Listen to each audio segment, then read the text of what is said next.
পিরোজপুরে জেলা গোয়েন্দা পুলিশের অভিযানে ২৩৭৪ পিচ ইয়াবাসহ এক মাদক কারবারিকে হাতে নাতে গ্রেফতার করা হয়েছে। এসএম আবু জাফরের প্রতিবেদনে দেখুন বিস্তারিত। সোমবার রাত ৮টা ৩০ গোপন সংবাদের ভিত্তিতে পিরোজপুর পৌরসভার ৬ নম্বর ওয়ার্ডের হোড়ের হাওলা এলাকায় অভিযান চালায় জেলা গোয়েন্দা পুলিশ।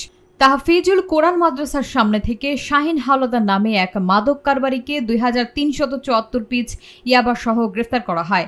পুলিশ সূত্রে জানায়, জেলা পুলিশ সুপার খান মোহাম্মদ আবু নাসেরের দিক নির্দেশনায় এসআই রবিন রহমান এবং তার টিম এই অভিযান পরিচালনা করেন।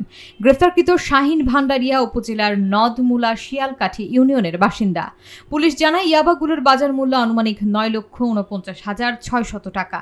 মঙ্গলবার দুপুরে প্রেস ব্রিফিংয়ে পুলিশ সুপার জানান, শাহিনকে মাদকদ্রব্য নিয়ন্ত্রণ আইনে গ্রেফতার করে আদালতের মাধ্যমে জেল হাজতে পাঠানো হয়েছে। মাদকের বিরুদ্ধে এই ধরনের অভিযান অব্যাহত থাকবে। গ্রেফতারকৃত আসামির নাম হলো মোহাম্মদ শাহিন হাওলাদার। এই শাহিন হাওলাদার নামে আমরা মামলা রেকর্ড করেছি পিরোজপুর সদর থানায়। মামলা নম্বর ১, তারিখ ৩/৬/২০২৫, ধারা ৩৬-১, সরণি ১০-এর খ মাদকদ্রব্য নিয়ন্ত্রণ আইন ২০১৮ দায়ের করা হয় তার বিরুদ্ধে। ইতিপূর্বে তার বিরুদ্ধে সিএমপির আকবর শাহ থানায় মামলা নম্বর ১২, ১৬/৬/২০১৬ সালে, অর্থাৎ ১৬ সালেও তার বিরুদ্ধে একটি মাদকের মামলা রয়েছে ওখানে। তা আমাদের এই ধরনের অভিযান অব্যাহত থাকবে।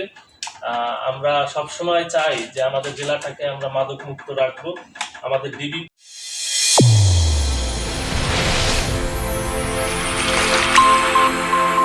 চ্যানেল A1 হৃদয়ের স্পন্দন।